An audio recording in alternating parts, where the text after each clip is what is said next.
tonight as well. Make sure you hit that like button. Make sure you subscribe to the network tonight, and make sure you're firing off in that chat as well. Glad to have you guys in tonight. I want to start in the obvious place. We won't make you wait around too long. If you jump in midway through tonight's show and go, did he talk about Georgia yet? Go ahead, spin it back to the top. Let's start here. Georgia versus Tennessee. Obviously, Georgia wins this one 31-17. Let's start with the obvious. That is the best version we have seen of Carson Beck all season, right? He had plenty of help finally. We'll talk a little bit about that towards the end of this. But, man, Beck, it wasn't just that he avoided mistakes or that they protected him, man.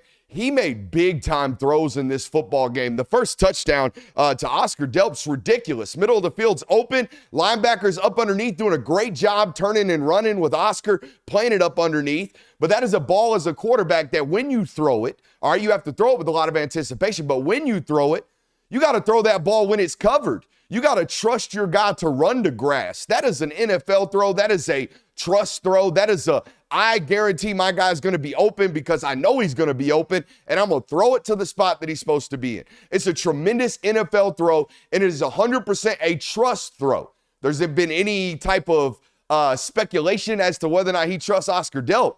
Buddy, that is on display to start that football game. That first touchdown, immaculate throw from Carson. The free play to Dominic Lovett. Yes, it's a free play, and yes, it kind of jump-started that offense. But that is a ball that he threw with tremendous confidence in the right spot, up and over on that left shoulder of Dominic Lovett. All right, a tremendous ball, an NFL ball, a confident ball. He had a ball rolling right late in that football game. 3rd and 6, I think it was. He's on his on the run to the right, rolling out. Defender in his face, throws it 3 or 4 steps before Arian Smith even gets out of his break. Dot on the sideline, first down. It wasn't that, we've seen him go through these stretches of football games where just inexplicably puts the ball at risk or inexplicably turns down opportunities for big plays. I mean, that Oscar Delp play was the play we showed on the film last week from Ole Miss. 3rd and 15, very similar play, different player, right? I got a bender, I got a post running from the number 2 wide receiver. It's a trust throw. The middle of the field's open. You got to trust it. Throw it before you see it. Didn't throw it last week. Checked the ball down. I think he, incomplete pass to Dylan Bell. But nonetheless, like that was the big difference in his performance from the arm, right? Making really, really special plays with the arm. But it didn't stop there. Yesterday was the legs game of the legacy, right? Capital legs. Like this dude used his legs in this football game to make really, really big plays. 2 big scrambles, one for a big first down, or one for a big first down on 3rd down early in that football game where he ran over the safety, right? I think it's the same drive they get the free play with Dominic Lovett. And then the other one was for a touchdown late in the football game to kind of ice it out, right? There were tremendous plays made by this man's legs, so much so, y'all been in the comments for months now, hell, years, because he's been starting for 2 years about, oh, Georgia needs to get a dual threat. Georgia needs to get a dual threat. We need an athlete back there. They finally designed a quarterback design run for this guy. Not a quarterback scramble, he called his own number on a read option. No. They called quarterback power read up out of empty with Cash Jones running jet. Like that first time he started 25 games, 26, 27. How many starts he's got, guys?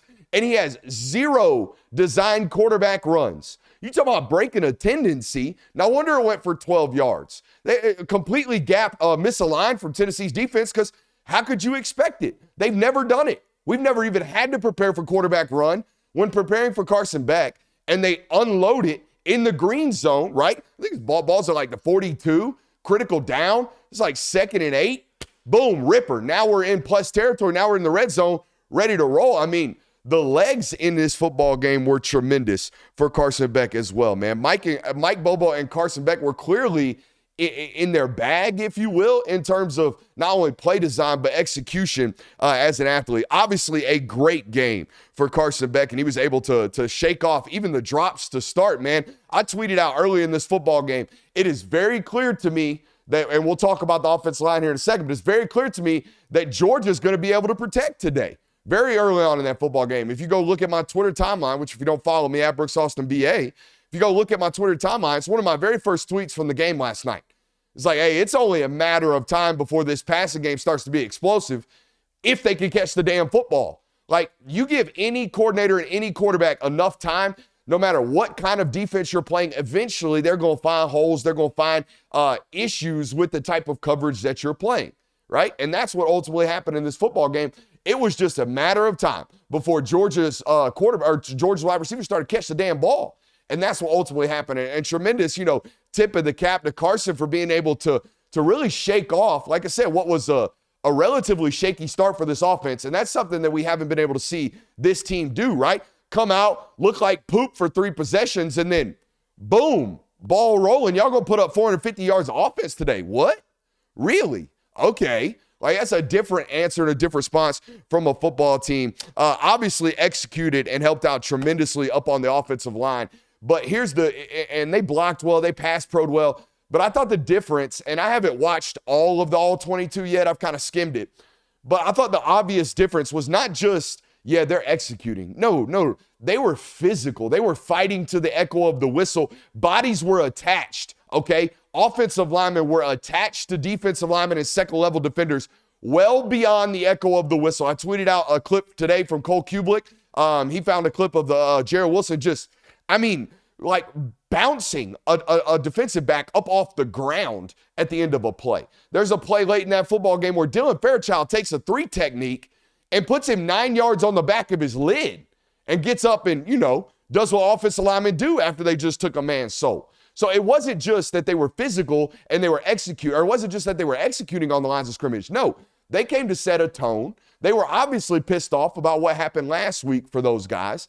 And they showed up this week. Home field advantage does a tremendous, it gives you a tremendous advantage as an offensive line because you can actually hear the snap count.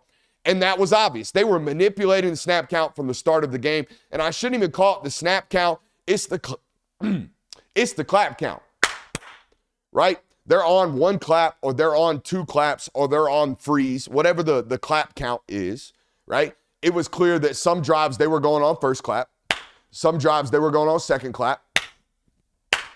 And some drives, they were going clap, check with me on the sideline, we're back on the second clap, right? They were changing the clap count because they're in shotgun a ton. And when you saw the free plays from Tennessee, when you saw the hesitation on the get-off, it was on those clap counts, right? It was on that secondary clap that, Carson was ultimately doing. And you heard him mention this. If you listen to his post-game press conferences every week, you heard him mention this last week. Maybe we got to change up the snap count just a little bit. Hard to do that on the road, right? Really, really hard to do that on the road. You're almost having to go, if I'm going to do snap counts on the road and we're going to manipulate the snap count, it's going to be on the center, okay? The center is going to be the one snapping the football in shotgun on his own prerogative, okay? Guard's going to tap him, let him know when we're ready to go. When the quarterback gives his leg, guard's going to tap him, and then we're going to change, all right, when and how frequently we snap that ball. Do we snap it off the half second once he touches me? Do we give it 1 head twist? Do we give it 2, right? We're going to adapt and change every single time we go out on the road. That's how you do it on the road. At home, whole lot easier. Whole lot easier. We're on the actual sounds.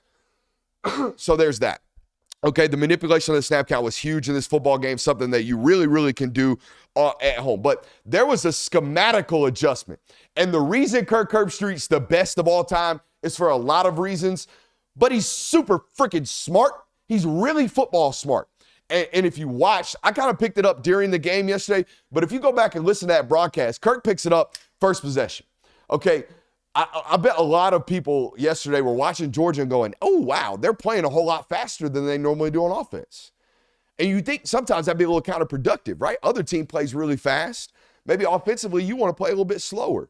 Not on second downs that don't convert. Non-conversion second downs. Did y'all notice what happened yesterday when a second and 10 was an incomplete pass or a 2nd and 10 was a run for 3 yards and now it's 3rd and 6? Did anybody notice, or 3rd and 9, or 3rd and 7? Did anybody notice what happened yesterday early on in that football game when Georgia was in those situations? They went no huddle. Do you know why they went no huddle? So Tennessee couldn't sub their pass rush package back onto the field.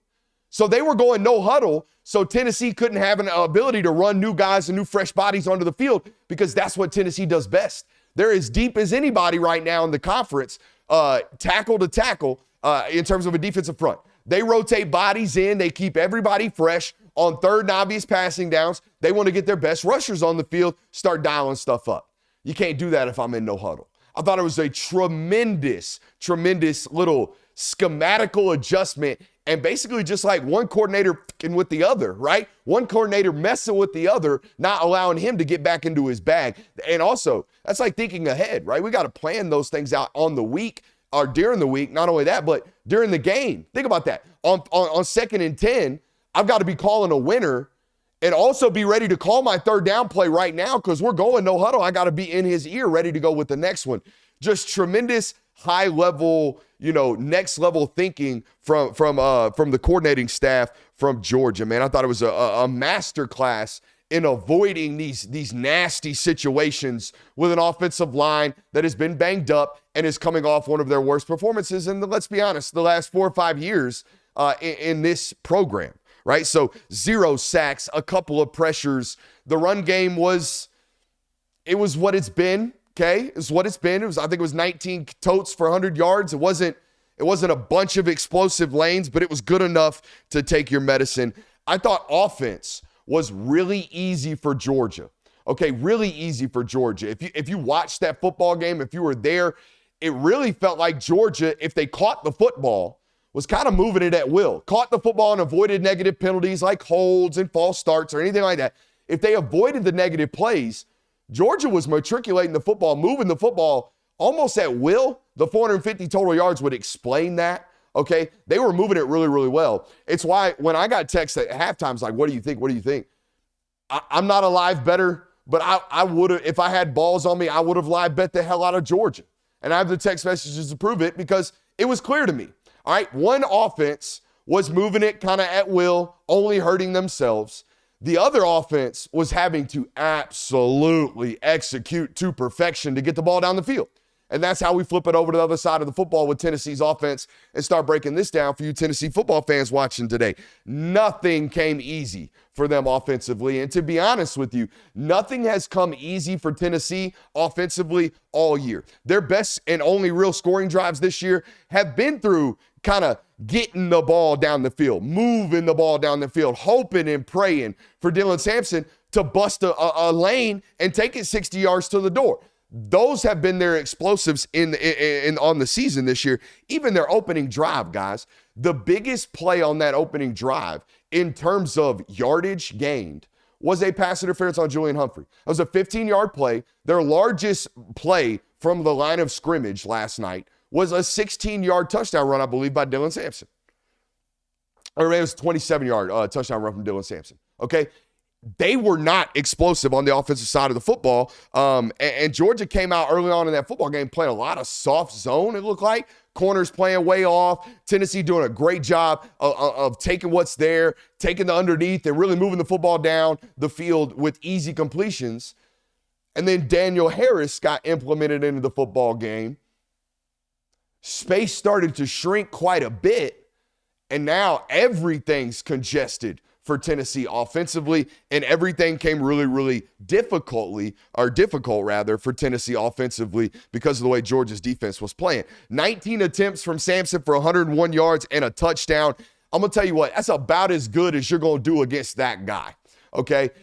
And look, the film does a lot of justice for him. The film shows how good of a football player he is, but it does no real justice for what it looks like in person. It's far more impressive watching this football player do what he does in person. And here's why. You notice how damn small the guy is. And that is not a shot to him. And in fact, it almost makes it more difficult to tackle him because you can't see the guy till he's freaking running past your face through a hole. So when you see just how compact this individual is and how, for lack of a better term, how short, how small he's like 5'9.5", maybe 5'10", maybe, okay? When you see it, you're like, my God, it's the best running back I've seen. And I haven't seen Genty in person. It's the best running back I've seen in person in a while. The way this guy finds holes, the way this guy finds grass. Newsflash, there was barely any last night, and he still left with 101 yards. Thought it was a tremendous performance from him. He is a star football player. But Tennessee had absolute zero explosiveness on offense. Zero.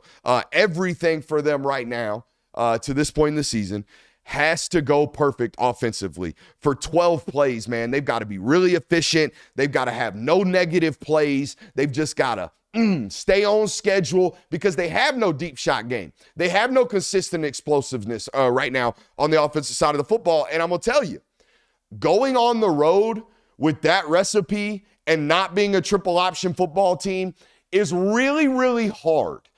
Think about what I'm saying. You got to go 12 plays without a negative. You got to go 12 plays without a penalty. You got to go 12. You see what I'm saying? Like, you got to go all the way down the field. By the way, against a great defense, that's really, really hard to do without chunk plays, okay? Because guess what? You will get sacked in this league on the road. Happened 5 times last night. You will have penalties on this road, in this league on the road. There were 9 of them last night for Tennessee. You will struggle to create momentum on the road without chunk plays. And that's exactly what happened. The ball got rolling for Georgia last night in that stadium, and it was gone. It was downhill momentum-wise for Tennessee. Body language got worse, energy levels got worse and worse and worse. And without one big chunk play where you shut the crowd up, that's going to be really, really hard to get that ball rolling for you guys on that side of the football. Had just one play last night of more than 20 yards. That's not going to win on the road, particularly when the other team had 6. Okay, you're not going to do that. But I will say this. I am extremely impressed.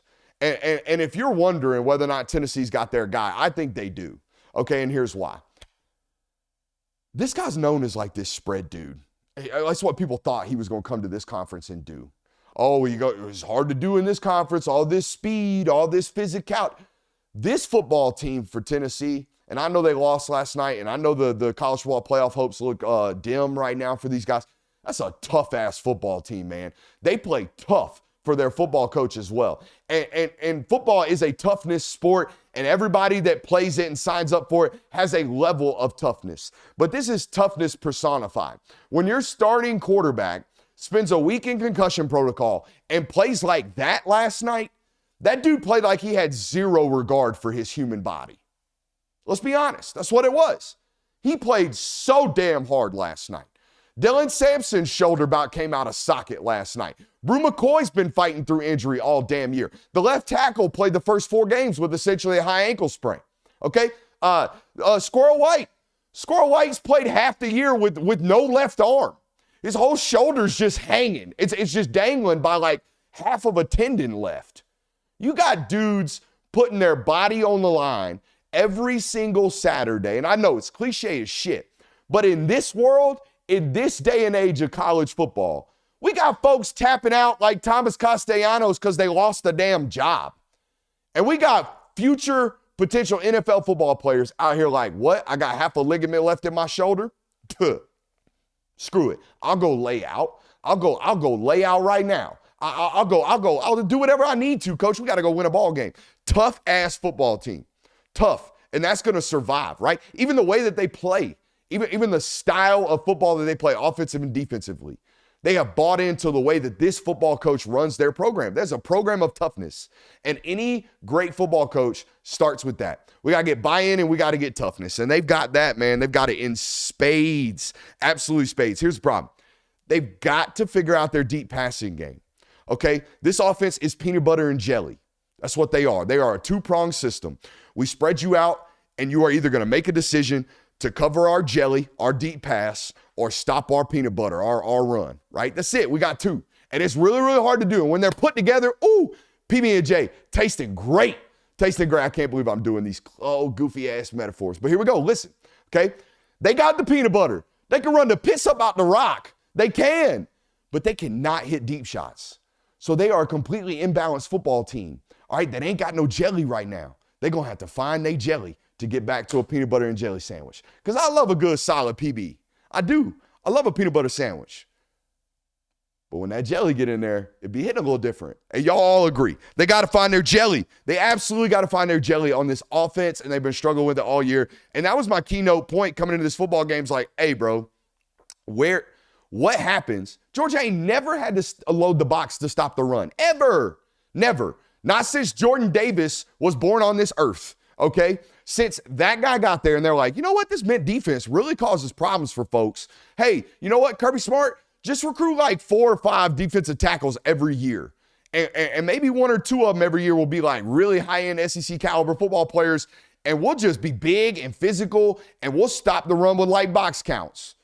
So in comes a Tennessee offense that has not been effective in the deep passing game, where you don't have to, add bodies to the box either. Like we don't have to dedicate a bunch of bodies to the box normally to stop the run. And now we're not worried about you passing the football. It's going to be a long day. It's going to be a long day offensively, and that's exactly what it was. I got some quick notes for you.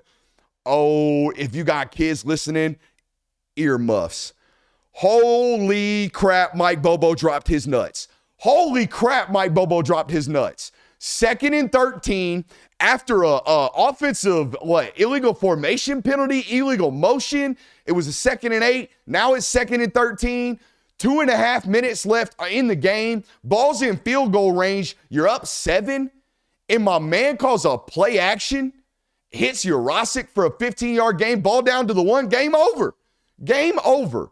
You know how many coordinators run that rock right there and then we're going to run the clock out, make him burn his timeouts, kick the field goal. We're up 10. We'll just live and die by the field goal today. No. The huevos rancheros on that dude right there to do that, I thought it was a call of the game. I mean, apart from the quarterback power read, I mean, you're pulling that one out of your hat. But the play action pass, 2nd and 13, 2:39 on the clock. Ugh, let them hang. Absolutely letting them hang. Oscar Delp, legacy game. The photos, gas. If you ain't seen them on Twitter, insane. Dude ran right to the lens.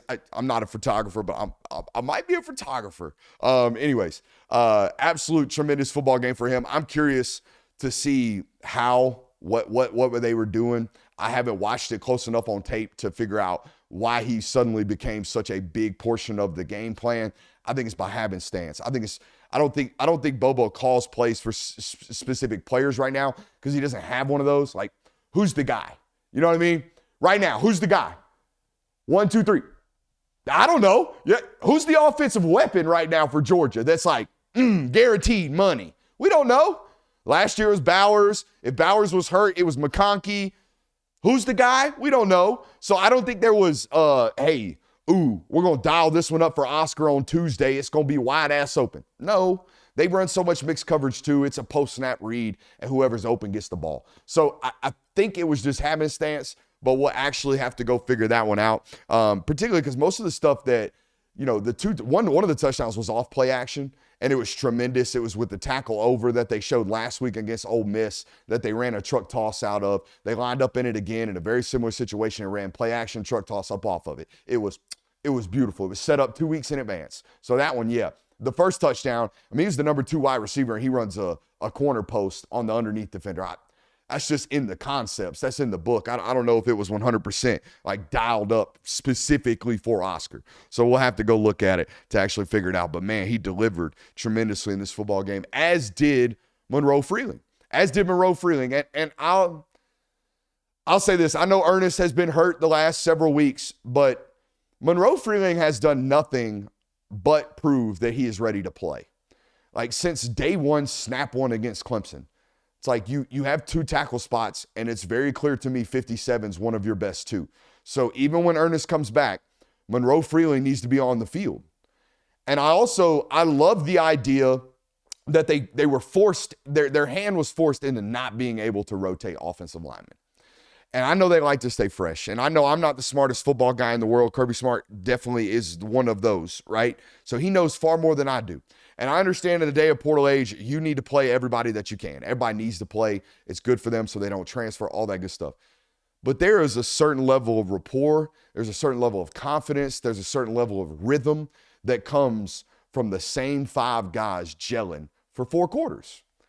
There's just something about that. And you don't run a fast-paced offense, Bubba, so it's not like they're out there sucking wind, hands on hips, gut flupping, doing the not like that's going on out there. So, I've always liked the idea that the 5 guys get used to playing with each other, and they're your best 5 guys, and they gel. They get a rhythm going. It's one of those positions, man. If you haven't played it, I don't know how to explain it to you. Daniel Harris, speaking of the guy, I think Daniel Harris is the guy, okay? And I love that they're doing it quickly. They're not waiting around. And you know what it was? As soon as Julian Humphrey turned around and panicked with the ball in the air, he got to go. And against that football team, that's what they do. They go find the guy that's out here wetting down his leg when the ball's in the air, and they go throw it at him every single time. So, yeah, as soon as that was that, it was like, hey, get 7 in there. Let's see if he panics with the ball in the air. And I think with Daniel, when you get him up in people's face, he's so damn long, he's so big that I don't think you can create immediate separation on him. You got to run away from him late. And the problem with that is some bitch run a 10-7. So I don't know how you go out. I don't know. The recovery speed's great on that guy too. So I think Daniel Harris is going to be a really good player. And he already is. So freaking big and athletic, as is Tennessee's tight end room. Those are their 2 best offensive players besides Dylan Sampson and Nico. I mean, those 2 tight ends, Kitselman and Holden Stays, the kid from Westminster here in Atlanta. Them 2 dudes, man, they're so well coached. They catch every ball thrown at them. They get open. They create space. They're big. Oh, my God, they're big.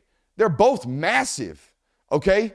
And great athletes. I don't know. I got to go figure out what that tight ends coach name is because I don't think he's going to be a tight ends coach very long. He's probably going to be an OC somewhere and then keep climbing up from there because that dude, his guys are on freaking point. On point all the time. Interior defensive line from Georgia, 97. Damn good game, Warren Brinson. Kristen Miller, damn good game, Kristen Miller. Nazir Stackhouse, keep playing tough.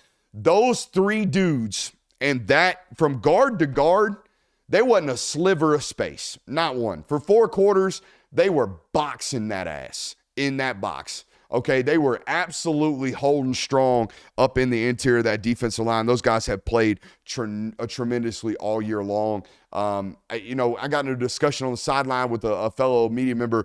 They're like, hey, who's outperformed this year? All of those guys. All of those guys have outperformed any type of pay scale that you got for them. Smile Mondon coming back was huge in this football game as well. Thought one of the biggest plays, if not the biggest play in the football game, was Brett Thorson's tackle on what was a surefire punt return touchdown. Okay, because that was a 1-point or 1-score ball game for 90% of it, 85% of it, and that was a score. That was a score. That was a tud, and Thorson brought him down twice.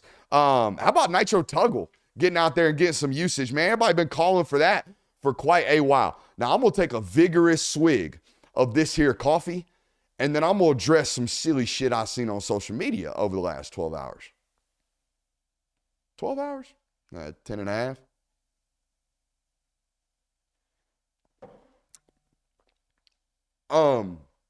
Hit that like, subscribe, rate, review, all that good stuff. I know there's a lot of people right here watching us tonight that haven't watched us a ton before. And if you're not subscribed, you need to. You cannot go on social media right now and not see an entire fan base upset with penalties. And I understand when you lose a football game, whether it be by 14 points, 45 points, or 4 points, if the Zebras do something that you don't think you like, you're going to blame it on the Zebras, and that's what it's going to be. The refs. Just get them out of here. They suck. And I understand that. But let's address a couple of things because I genuinely worry sometimes about like whether or not people, I'm not going to question your football knowledge, but here we go. Let's do it. Number one, if you, and this goes for any fan base, not specifically Tennessee. I even do this with Georgia fans, okay? Because you're going to call me a homer here. You're going to be like, oh, Georgia guy defending the refs. I'm getting out in front of it. I even let Georgia fans know, if you out here bitching about holding calls and the frequency of whether or not they're called and the imbalance of whether or not they're called, newsflash. Complaining about holding, if you're doing that, find a new sport. Find a new sport because there's holding on every single play. It's one of the most famous cliches about the game of football. There's holding on every play. There's holding on every play. So if you're complaining about holding and you think that's why you lost a football game, Find a new sport because you're going to be miserable watching this one. I'm going to tell you that right now. You're going to be fucking miserable watching football. Number 2, Tennessee had 9 penalties in this football game, 2 of which were false starts, if my memory serves me correct. Georgia had 7. It's not like this was a 12-2 affair. It's not like they got to shoot 45 free throws and you got 6. Those are relatively evenly called football games in terms of quantity of penalties. That's the second thing. Number 3, seen a lot of clips of Carson Beck moving before a snap. Newsflash, okay, one offensive player is allowed to move backwards as long as it's one and everybody else is set. It's not a penalty. Same thing happened with Arian Smith later on in the football game. He moves early on motion. It stops himself, moves again. Guess what? Legal. Not a false start. So, again, we're on social media complaining about something that it's not even a penalty. Okay, so that's number 3. Number 4, break out your checkbook, Josh Heupel, because I think it's $100K. I think it's $100K for faking an injury. Faked an injury. And this was in a middle of a portion of the football game where Georgia's offense is really, really moving the football. So that they drop a fake injury. And then the next play is the 12th man. All right, the 12th man is on the field. Now, if you do not know, when the offense changes personnel, the white hat comes in, or the line judge or whoever it is, he stands on the ball, okay, and allows the defense an opportunity to sub. If a defensive player runs off the field, he has 3 seconds to run off the field, okay? And what you have seen defenses start to do is once the offense subs in a no-huddle situation, the new sub from the defense will just trot his happy ass onto the field. Everybody does it. First, I saw Georgia do it 3 or 4 years ago.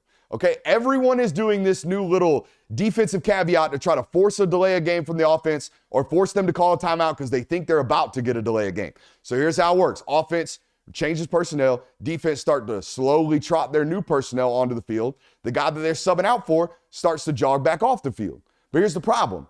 As soon as the line judge moves, it's a live ball. We can snap it. All right, so the line judge moves. The guy that's trotting off the field is 51. He is slowly jogging. There is clearly a Tennessee coach on the sideline that notices, shit, the line judge just moved. And he's like this. You can see 51 clearly pick up his pace and start to sprint off the field because he knows he's about to get a 12th man. 12 men on the field is a reviewable call. You got caught in a gamesmanship act. That's all it was. So don't understand the complaints about the 12th man one either. Okay? Number 6, if you think the Oscar Delp fumble was a fumble, okay. They punted on that drive. It's not like it cost you 14 points. It's like you're doing penalties did not cost that football game. Okay? Even I agree with you. I don't think the Nitro Tuggle face mask was a face mask. It felt like a huge momentum swing in that football game. It did. It was a 2nd and 26. That was about to be a 3rd and 8. That was an automatic first down. But here's the deal. That happened on the backside of the 50, so they still had to go drive the rest of the field. Okay. Also, it's not like it converted a touchdown for Georgia. It would have been a 3rd and 8. It would have been a 3rd and 8. And you know what? Georgia was 8 for 14 on 3rd down. So mathematically, in that football game, they're converting the 3rd and 8. I hate to piss you off, but all these little excuses as to, the refs screwed us. No, here's what screwed you. Georgia had 6 explosive plays in this football game. You had 1. Ball game. In a defensive battle, like we all knew it was going to be, they had 453 yards of total offense. Ball game.